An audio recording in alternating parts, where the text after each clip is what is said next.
Hey guys, Jorge Pelayo. Today I want to talk to you about how to ask the right questions. I came into the insurance investment business as a server. I worked at Red Lobster. All I would ask people is, what do you want to eat? Can I get you something to drink? Can I tell you about our specials?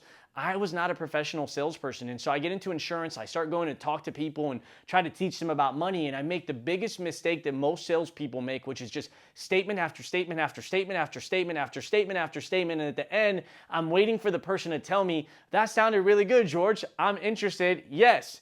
Right? And I realized that that wasn't working. So I go to this Tom Hopkins seminar where he was teaching how to ask questions, and my business changed.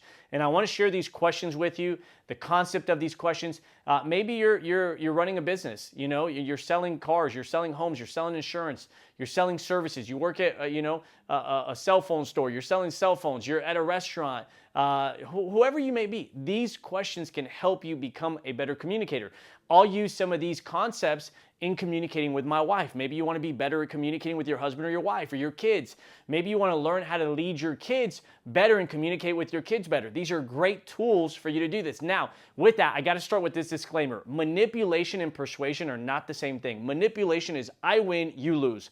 Persuasion is I win, you win, okay? So if a pastor helps somebody accept God, be a better husband, be a better father, be a better human being, be a better friend, man, that's a win-win. If a parent can help their kids do their homework, work out, practice hard, do follow through, keep their word, man, that's a win-win, right? If you can help somebody, I'm in insurance and financial services, if I can help somebody protect their family, save for their retirement, man, that's a win-win. They win, I win. Why?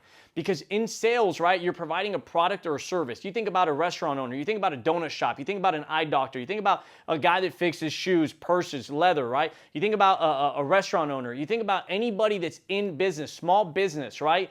Real estate, insurance, anybody that's providing a product or a service for somebody, massage, anything, any small business, any business you see down the street, okay? They're all providing a product or a service. And those people have a lot of options. And it's your job, right? It's their job to make sure that they can communicate effectively with potential clients, with employees, with the people that they need to talk to, vendors, etc. So here's what I learned, okay? Great salespeople don't make statements, they ask questions. Okay, what does that mean, George? That when you're sitting down with somebody, you got to gather data. You got to discover the need. And the way that you do that is through asking questions. You have to discover how open this person is. You do that through asking questions. You need to discover what does this person already have. You do that through asking questions. You need to engage people in presentations to where they're engaged, right? You do that through asking questions. One of the techniques that I learned for myself, every time I was statement, that person would start to lose interest or be distracted, or we would just lose the energy in the meeting. And I caught, like, George, you're not asking questions. Ask them a question again. This isn't about you. See, the problem when all you think is about you, right, and your outcome, right, you can't be present in that meeting. That's why I am a big believer that you need to develop a script, not so that you can be robotic, but that you can be present. Once I built that script and I said, what am I going to say? What question am I going to ask? What am I going to say? What question am I going to ask? Once I built that script, it allowed me to be more present. I also got prepared for what questions people are going to ask me. So you need to do that. You need to be prepared for those. And how are you going to answer? And there's this is another big concept here. Whoever's asking questions is in control of the conversation. So we teach our new guys that, hey, when somebody asks you a question, answer them, obviously, but follow up with another question, because who's ever asking the questions is in control of that conversation. And so I want to give you some of the questions and the question types that I found to be effective. One of them is involvement question, right? You're basically painting a picture of what it's going to be like when that person gets involved in your business or purchases your product. So since we're in the business of recruiting people to insurance and financial services, I'll say, hey man, what's it going to feel like when you make your first $100,000? Hey, what's it going to feel like when you pay off your credit card debt? What's it going to feel like when you retire your mom or your dad? What's it going to feel like when you buy your wife the ring you want to buy, and you're able to propose and take her on the honeymoon and pay for the wedding? Like, what's that going to feel like for you? How proud are you going to be? How's it going to feel when you can retire your mom and dad, right? So you're involving that person. You're painting a picture. You're using your imagination to help this person that's typically in a logical state, because most of us are in a logical state at all times. And you're helping this person transcend their logic to go into emotion, because the best things that happen in our life are through emotion. You know, what we do, why we do it, right? The why, right? That's the power. That when people are inspired, right, and they're emotional, there's nothing that can stop them, right? It's not It's not what you have to do or how you have to do it, but why. When the why is big enough, the how doesn't matter. You hear all these things. So that's helping people get emotional. So an involvement question is, what's it going to feel like when they own this product? Hey, how's it going to feel to know that you can never lose? When we roll over your money into this index annuity and it's safe, how's it going to feel to never have to worry about losing money again, ever? Man, that's going to feel great, George. I'm going to have so much peace of mind. Hey, how's it going to feel when your kids go to college and they're 18 and they pick a school you could cut a check? Man, that's going to be amazing. How's it going to be how's it going to feel when you open your first office? How's it going to be, when you get promoted at that next event, you become a broker and your family's in the audience? How's that going to feel for you? So you're asking an involvement question, okay? That's number one. Let me give you another one that was very helpful, alternate of choice. I used to ask questions like, hey, when can we meet? That person's busy. They have doctor's appointments, kids, practice, workout, health, all these things that they have to do. So I started learning to, hey, give them two options. Hey, are you guys better on a weekday or a weekend? We're better on a weekend, George. Saturday or Sunday? No, Saturday's good, like afternoon or evening time. Evening's good. If you want to do 5 or 6, no, 6 is great. Perfect. I'll put it for 6 on Saturday. So I help that person find a time that works for them without them feeling pressured, okay? So alternative choices. Hey, do you want to start with like $50 a month or $100 a month? What are you more comfortable with, right? Alternate of choices. Hey, do you want something that's temporary or do you want something permanent? Alternative choices, right? Hey, how bad do you really want to win? Do you really want to win or are you kind of comfortable? No, I really want to win. Okay, alternative choice, right? So that's an example of alternative choice. Let me give you the next one.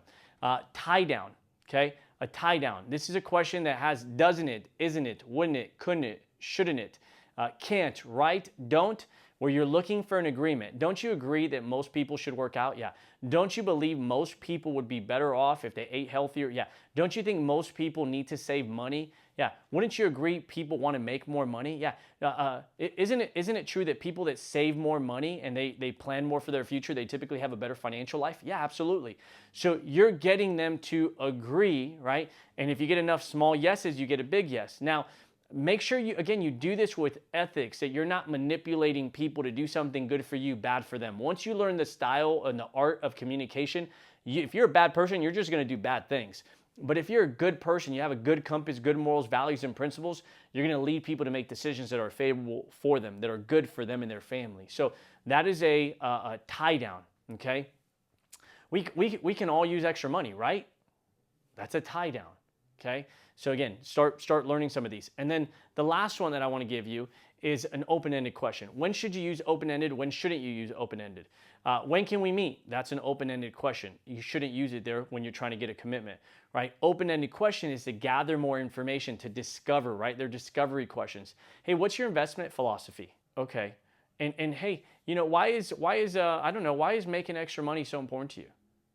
Why do you want to open your own business? Okay.